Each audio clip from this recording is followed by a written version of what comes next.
Hey everyone, welcome back to another episode of the Outcomes Rocket Founders Story Series. Today, I have the privilege of hosting the amazing Michael Waterbury.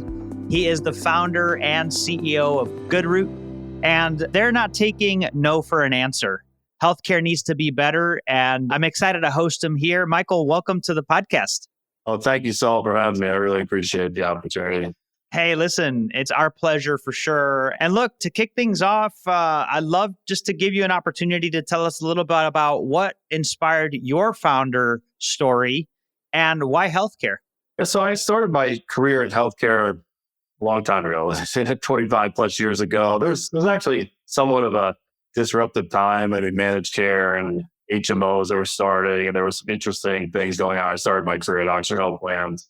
I think I got into healthcare really originally just an opportunity to start a career in a very important industry, but it was also an opportunity I felt like to kind of have meaning and purpose. I mean, I wasn't necessarily a clinician, but I had the opportunity to hopefully provide care at an affordable cost, more access. That's essentially what I really wanted to do. I think as I sort of went on in my career, I was kind of you sort of get opportunities, you learn how the system works. It's a complicated system. It's not easy to learn. It takes a lot of hard work. But then you sort of get into these roles where you have to kind of just make the existing system continue to work, right? I mean, you have a responsibility, let us say, running a PEM, you got to drive profitability through more rebates or whatever the strategy is.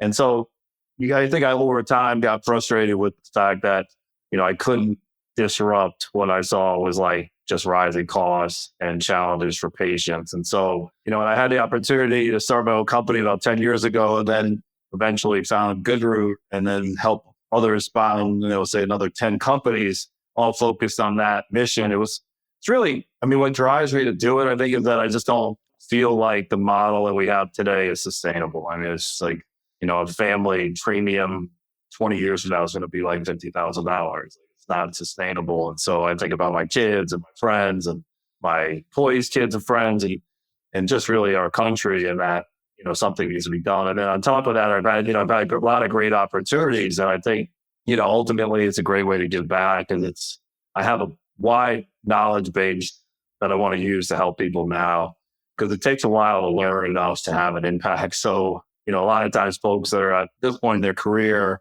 are either, retiring or doing something else. And they, I feel like it's a great opportunity for me to give back. I've had somebody refer to me as sort of the 10th man of healthcare, that 10th man on the team that's supposed to like challenge the status quo, challenge the plan, and sort of make sure that we're really looking at how we're doing things and can we do them better.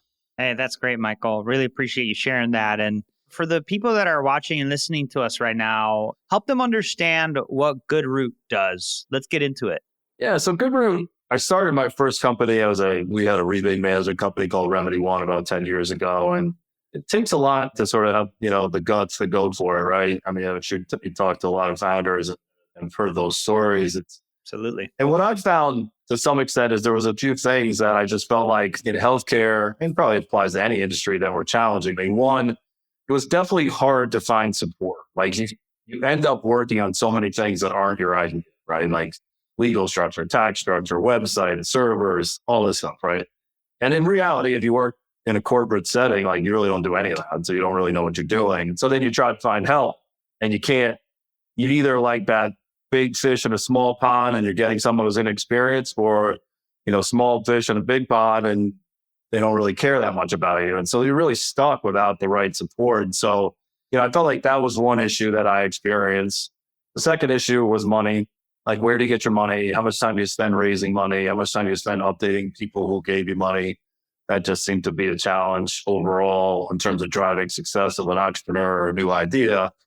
And then I think in healthcare, maybe it applies to all industries. It comes down to sales, like how to distribute your idea to prove that it actually works. I saw a lot of people that could maybe like sell one or two customers, but then how do you distribute it? So I started another company with somebody who just came to me with an idea and said, hey, I want to do what you're doing. And we applied some of those concepts and had success. And so I was like, maybe there is a way to create a platform where more people can bring their ideas to life, especially in an industry like healthcare that's so raw with inefficiency, challenges. The people that are working in it know what needs to be done.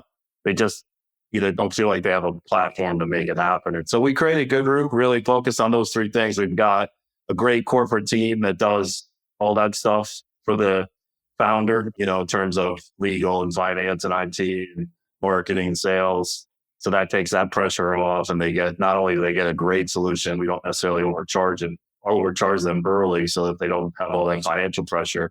We invest in companies that we've strategically aligned. So yeah, we talk about how things are going, but it's more of a collaborative. Like, we're not wasting anyone's time talking about things that aren't important to the business. We're aligned strategically. And then we sell. We have a great sales team, great relationships, and proven results. So we're able to sort of supercharge the distribution piece. So you do those three things, and we found that you can, minimize the risk and minimize the failures. And so we've had great results by just really analyzing what the challenges are, addressing them, and then creating a platform that, makes it work. That's great. And when you think about healthcare in particular, what does Goodroot do to add value for healthcare, and how is it different or maybe even unmatched to what else is out there? It's a good question, Saul. I mean, I think first and foremost of it, our mission of sort of reinventing healthcare one system at a time is focused on actually how I think it needs to be done. There's no big bang approach. You have to address specific issues and then sort of build towards a better solution, no matter what you're dealing with: drug pricing, navigating services, technology, whatever the case may be.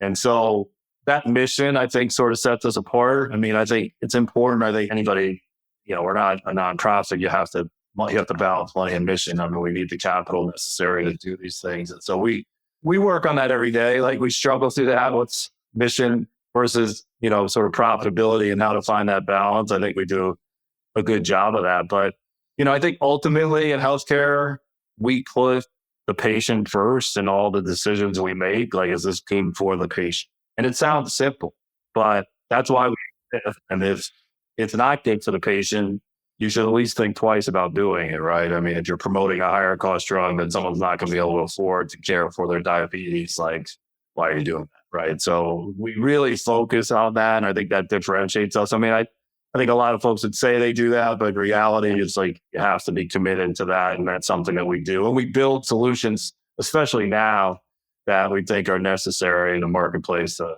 help create access at an affordable price. That's great. And look, there's a lot of ways, as you know, to affect change in the market. Are you doing it through providers? Are you doing it through brokers? What are your channels, and how are you making what you've made available today available to the masses? Yeah, it's interesting. It's a good question. I think ultimately, we create solutions and we distribute it to pretty much across the entire spectrum: an employer, broker, or third-party administrator, a health plan, a PBM, directly to consumers as well. So at the micro level, we're solving those issues, like we're reducing drug pricing for an employer, right? At a macro level, it's much harder, right? It's how do you have enough leverage and scale to have a real impact, right? I think some of the work we did with the original company, Remedy One, on the rebate side, we provided a lot of transparency, better pricing. We passed on most of the money to the customer, and we had a real impact. I think the challenge I saw was it would the big players in that space kind of doubled down and strategically created other ways to sort of be less transparent, which, we weren't the direct reason they did that, but I felt like we were some of the reason why they did that. And it was frustrating because it's almost like we made it worse, right? And so, I challenged myself, and there's no one else challenging me to hold myself accountable to these things I'm saying. And I think there's really three ways to make change. Like, if you think about the cigarette industry, right? It's either the court of public opinion, right? Consumers sort of rise up and say, I want something different. Hopefully that could happen in healthcare, but it's hard, right? Because you have a doctor involved, there's lack of information, it's your health. You're not we need to be more savvy consumers, that's for sure. The other way is regulation. I mean, I think we don't really want to overregulate anything these days. It's just adds cost and complexity, but it doesn't work. But then it's really the legal system, which is also not great, right? I mean, think about how the cigarette industry kind of changed. That was probably the area there. But also, I think the way we look at it is we create services. We try to provide a better solution. We build leverage by having a lot of people buy those solutions. That's kind of the bottom-up approach. But the top-down approach is transparency and data and information and holding people accountable. And one of the ways we're doing that is through really digging into this crisis in the country around medical debt and bankruptcy. Medical debt is a leading cause of bankruptcy, and trying to shed light on sort of what's causing that, how to solve it, and then really understanding those issues and holding the industry accountable to address them. Because the patient's taking so much more of the burden of the cost. They really help. Otherwise, they just end up in bankruptcy or they just can't pay the bills. Yeah, and it's a huge problem. And those stats always, they keep getting worse. And the sad part is such a big percentage of those bankruptcies, they had insurance. Yes. That's really what's happened over the last 10 to 15 years as we looked at deductibles, co-insurance, high deductible plans. You could take a company like Starbucks that talks a lot about giving benefits to their employees, which is awesome, right? That's phenomenal. But you can look at their benefits online. They can your AI bot can tell you what they offer if you ask them. But their typical benefits are like a $10,000 reduction. So I don't know, if you're a barista at Starbucks and get in an accident, that certainly looks like a financial challenge to that individual that they're not going to, maybe not be prepared for. And so how do we help them with that? One of the things, Saul, that we have a company called Breeze Health, which focuses on financial assistance plans. And people don't know what they are. What's that one called? Breeze. Oh, Breeze. Yeah. Okay. And so, I try to promote financial assistance wherever I get a chance, because people don't understand that at a nonprofit hospital, you can get financial assistance usually if you're 200% of the federal poverty level. A lot of people immediately go, wait, I'm not at the federal poverty level, and I'm not sure we really want to go to a nonprofit. It's listen, there's 2,500 nonprofits in the country. They're really good hospitals. You definitely want to go there, most of them. And 200% of the federal poverty level, family of four, is $120,000. And so if you apply, you can get relief. And the reason why is because these nonprofit hospitals don't pay taxes, right? So they have to provide a support to the community. So our company and hopefully continue to, not just us, but make it easy to understand, put it on your phone, make it promoted, get people using it. Because that alone exists today for a very thoughtful reason. It's just that it's not widely used because of lack of knowledge and lack of access. And that's definitely something I think we could address in the short term that would really have a meaningful impact. Yeah, what a great example, Michael. I love that. Let's get back to the entrepreneurial journey here. We learn more about setbacks than successes many of the times. Can you share any setback that you've had where maybe your biggest lesson that's really maybe even shaped who you are today or where the company has gone? I think failure is definitely the best learning opportunity. That's for sure. So there's been a few of those along the way.